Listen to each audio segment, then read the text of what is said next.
नमस्कार स्टूडेंट्स, कैसे हो सभी। Welcome to your own platform that is great geniuses. आज इस वीडियो में हम डिस्कस करने वाले हैं हमारा new chapter of class 11th that is relation and function. Relation और फंक्शन के अंदर अपने को क्या सिखा करके जाएगा, उन सब चीज़ों के बारे में बात करेंगे। और आज इस लेक्चर में हम देखने वाले हैं कौन कौन से कॉन्सेप्ट हमारे पास काम आने वाले हैं हमारे फर्स्ट लेक्चर के अंदर। इन शॉर्ट कि क्या होता है रिलेशन, छोटे छोटे जो बेसिक पार्ट्स हैं या बेसिक इंट्रोडक्शन है इस चैप्टर की, इस एक्सरसाइज इस वीडियो के अंदर हम लोग डिस्कस करने वाले हैं। तो बिना किसी देरी के स्टार्ट करते हैं। देखो, सबसे पहले रिलेशन एंड फंक्शन के अंदर हमें सिखाने के लिए ये बोलेगा सबसे पहली definition that what is the meaning of ordered pair. Ordered pair क्या निकल करके आते हैं। ऑर्डर्ड पेयर कहता है an ordered pair is a pair of object और element taken in the specific order. Ordered pair एक ऐसा पेयर है ऑफ ऑब्जेक्ट्स या एलिमेंट, किसी भी दो एलिमेंट या किसी भी दो ऑब्जेक्ट का जो एक पर्टिकुलर ऑर्डर के अंदर जो है वो लिए गए हैं। अब जैसे मान लो, इसको मैं थोड़ा सा सिंपल करके आपके सामने एक्सप्लेन करता हूं। जैसे बेटा देखो, y इज इक्वल टू, मान लो x+2 मेरे पास कहीं इक्वेशन के अंदर जो है वो दे रखा है। y is equal to x+2 मेरे पास इक्वेशन के अंदर यहां पे दिया हुआ है। फॉर एग्जाम्पल, अगर मैं x की जो वैल्यू है उसको 1 पुट कर दूं और y की वैल्यू मेरे पास क्या निकल करके आ जाएगी, 1 + 2 = 3। और अगर x की वैल्यू को मैं 2 पुट कर दूं, y मेरे पास कितना आ जाएगा, 2 + 2 4। अब ये अपने पास क्या स्टेटमेंट दे करके जा रहा है, ये कहता है कि 1 से आंसर मेरे पास क्या निकल के आ रहा है 3, और 2 से आंसर मेरे पास क्या निकल करके आ रहा है 4। तो इस पूरी ब्रैकेट को या इस दोनों x और y के पेयर को बोला जाता है ऑर्डर्ड पेयर। ऑर्डर्ड पेयर का मतलब यहाँ पे इसने क्या हमें समझाने की कोशिश करी थी, इसने बोला था N ordered pair is a pair of object. Ordered pair जो है वो पेयर ऑफ ऑब्जेक्ट है जो एक स्पेसिफिक ऑर्डर के अंदर लिखे जा रहे हैं, जो कि इस तरीके से मैंने आपको समझाया। अब क्या ऐसा इक्वेशन या ऐसी वैल्यू हमारे पास गिवन होगी कि जहां पे हमें बोलेगा कि ये y is equal to something मेरे पास x है या नहीं है। मान लो कि मैंने आपको बोला y is equal to x+9 है, क्या ये पहले से हमें स्टेटमेंट गिवन देगा? ऐसी डेफिनेटली देगा। कोई ना कोई रिलेशन, कोई ना कोई वैल्यू तो इसको देनी पड़ेगी ना, सो दैट हम ऑर्डर्ड पेयर जो है वो फाइंड आउट कर पाए। इस चीज का ध्यान रखना, मैंने अभी आपको रिलेशन नहीं समझाया, अभी हम सिर्फ ऑर्डर्ड पेयर या बेसिक कॉन्सेप्ट के बारे में बात कर रहे हैं। अगली डेफिनेशन पे आ जाते हैं। Next definition is Cartesian product of two sets. अगर दो सेट मेरे पास हैं, दो सेट की किस तरीके से कार्टेशियन प्रोडक्ट जो है वो निकाली जा सकती है। अब कार्टेशियन प्रोडक्ट एक एग्जांपल से भी बताऊंगा, पहले अपा करते हैं बुकिश लैंग्वेज के ऊपर, ठीक है। अब बुकिश लैंग्वेज क्या कहती है, let A and B are the two non empty sets. A और बी कोई भी मेरे पास नॉन एम्प्टी सेट्स हैं, मतलब एक नॉन जीरो सेट है, कोई ना कोई एलिमेंट तो बैठा है। The Cartesian product of A and B is denoted by A cross B. जो ए और बी की कार्टेशियन प्रोडक्ट होगी ना, वो ए क्रॉस बी से शो की जाएगी, जहां पर इस तरह से ऑर्डर्ड पेयर लिखे जाएंगे और पहला जो एलिमेंट होगा वो ए से बिलोंग करेगा, दूसरा जो एलिमेंट होगा वो बी से बिलोंग करेगा।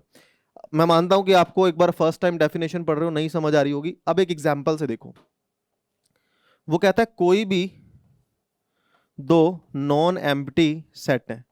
तो कोई भी अगर दो नॉन एम्प्टी सेट है, मान लो ए सेट आपके पास 1 2 3 है और बी सेट मेरे पास 2, 3 है, और अगर मैं आपको ऐसा बोलूं कि ए क्रॉस बी निकाल करके देखो, कार्टेशियन प्रोडक्ट निकाल करके देखो, क्रॉस प्रोडक्ट निकाल करके देखो, तो A cross B is equal to मेरे पास आंसर क्या देगा वैल्यू में, ए क्रॉस बी का मेरे पास आंसर आ जाएगा 1 कनेक्ट हो रहा है 2 से, यानी कि 1, 2, 1 फिर कनेक्ट होगा 3 से, यानी कि 1, 3, अगेन 2 कनेक्ट होगा 2 से, 2 कनेक्ट होगा 3 से, 3 कनेक्ट होगा 2 से, और 3 कनेक्ट होगा 3 से।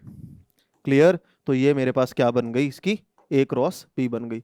अब आ जाओ बुकिश लैंग्वेज पे, क्या कहता था, ए और बी अगर मेरे पास दो सेट हैं, तो नॉन एम्प्टी सेट्स हैं, देन कार्टेशियन प्रोडक्ट डिनोट की जाएगी ए क्रॉस बी से, जहां पे पहला एलिमेंट पहले सेट से बिलोंग करेगा, दूसरा एलिमेंट दूसरे सेट से बिलोंग करेगा।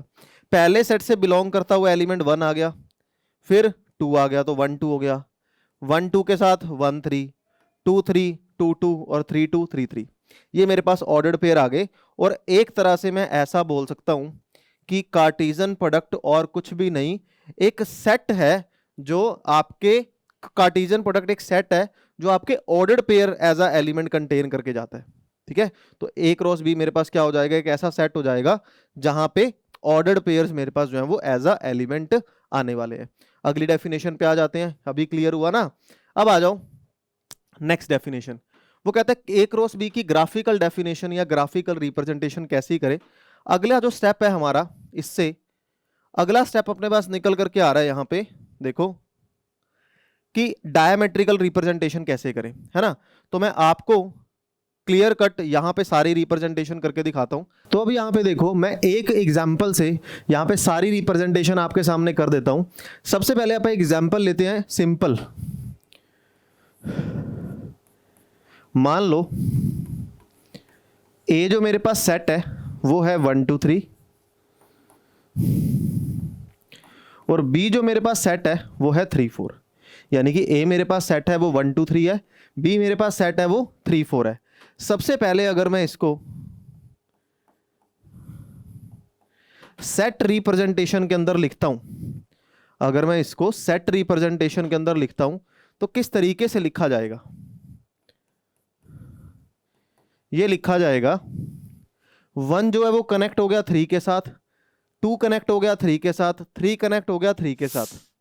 तो 1 कनेक्ट हो गया 3 के साथ, 1 कनेक्ट हो गया 4 के साथ, 2 कनेक्ट हो गया 3 के साथ, 2 कनेक्ट हो गया 4 के साथ, 3 कनेक्ट हो गया 3 के साथ, और 3 कनेक्ट हो गया 4 के साथ।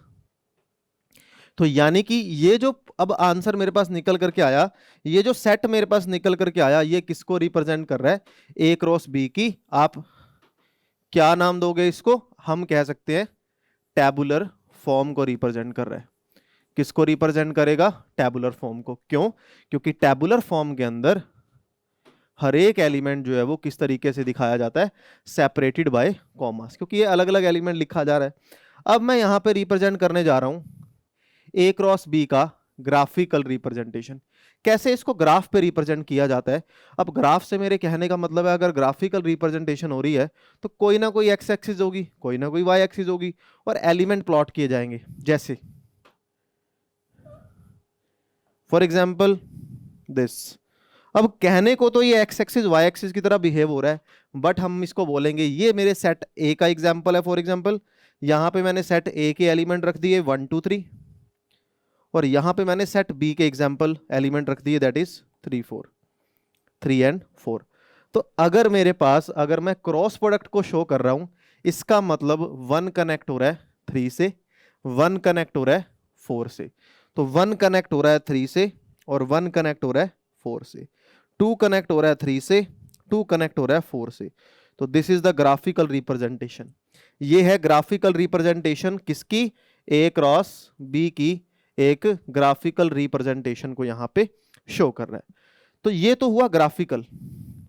अब नेक्स्ट स्लाइड में जो मैंने आपको बताया डायमेट्रिकल, वो होगा, इसको एक और नाम भी दे सकते हैं, एरो डायग्राम। डायमेट्रिकल को क्या बोल सकते हो आप, एरो डायग्राम। एरो डायग्राम क्या कहता है कि पहला सेट हमने कुछ इस तरीके से ओवल शेप में दिखाया, दूसरा सेट हमने कुछ इस तरीके से ओवल शेप में दिखाया। पहले सेट के अंदर एलिमेंट 1 2 3 बैठा है, 1 2 3, और दूसरे सेट के अंदर एलिमेंट 3 4 बैठा है। तो 1 कनेक्ट हो रहा है 3 के साथ, 1 कनेक्ट हो रहा है 4 के साथ, अगेन 2 कनेक्ट हो रहा है 3 के साथ, 2 कनेक्ट हो रहा है 4 के साथ, अगेन 3 कनेक्ट हो रहा है 3 के साथ, और 3 कनेक्ट हो रहा है 4 के साथ। तो this is the representation of A cross be in the tabular form. This is the representation of A cross be in graphical form. This is the representation of A cross be in the arrow diagram. तो ये different type of representation है जो हम ए cross B की यहाँ पे दिखा सकते हैं। आई होप अच्छे से अभी आपको क्लियर हुआ होगा। आज के इस वीडियो के अंदर हमने क्या पढ़ा, छोटा सा लेक्चर हमारा था, क्योंकि बिल्कुल छोटी सी एक्सरसाइज निकल के आती है।